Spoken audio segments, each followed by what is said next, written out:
조국 법무부 장관 취임 이후 처음으로 검찰개혁 당정 협의가 열렸습니다. 당정은 공보준칙을 개선해서 피의사실 공표 금지를 강화하기로 했지만 개선안 적용 시점은 조 장관 가족 사건 수사 종결 이후로 미뤘습니다. 국회 연결해 보겠습니다. 박현우 기자. 네, 민주당 지도부와 조국 장관 등 법무부 관계자들이 참석한 가운데 진행된 당정 협의회에서 민주당 이해찬 대표는 검찰 개혁의 필요성을 강조했습니다. 이 대표는 정부 수립 이래로 제대로 된 검찰 개혁이 거의 이뤄지지 못했다며 검찰이 국민을 통치하기 위한 수단이 아닌 국민의 권리를 보호하는 기관으로 거듭나야 한다고 밝혔습니다. 오늘 당정협의회에서는 피의사실 공표로 인한 피해를 막기 위한 개선책 등에 대한 논의도 이뤄졌는데요.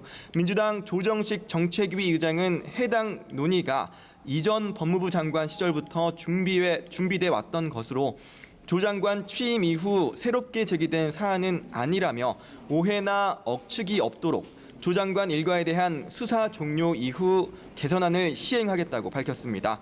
법무부 안팎의 관련 움직임이 조 장관을 향하는 검찰의 수사에 대한 외압으로 느껴질 수 있다는 문제 제기에 대한 해명 차원으로 풀이되는데요.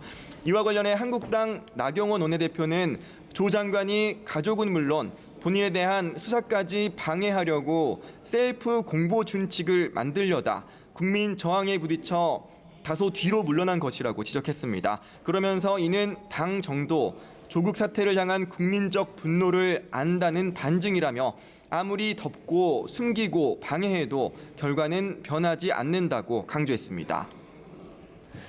박 기자, 이 조 장관을 둘러싼 충돌로 본회의 의사 일정 등에 대한 합의가 이루어지지 못하고 있는 상황이 이어져 왔는데요. 여야가 일부 의사 일정에 대해 합의를 했다죠.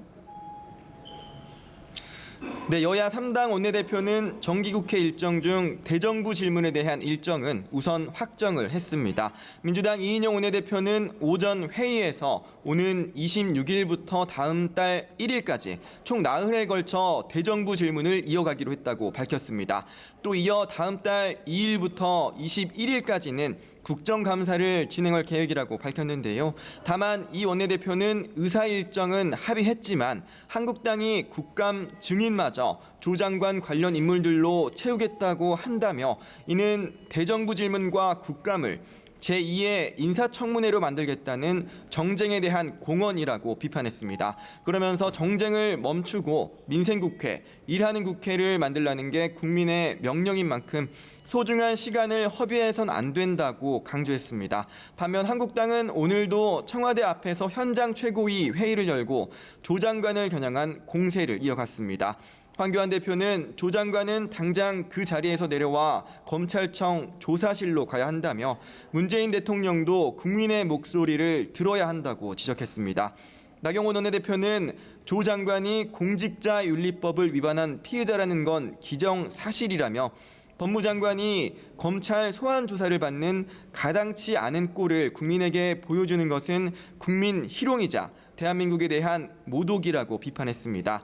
한편 한국당 청와대 앞 최고위 회의 뒤 심재철, 이주영 의원 등이 삭발식에 동참하는 등 한국당 의원들의 삭발 릴레이는 오늘도 이어졌습니다. 지금까지 국회에서 연합뉴스TV 박현우입니다.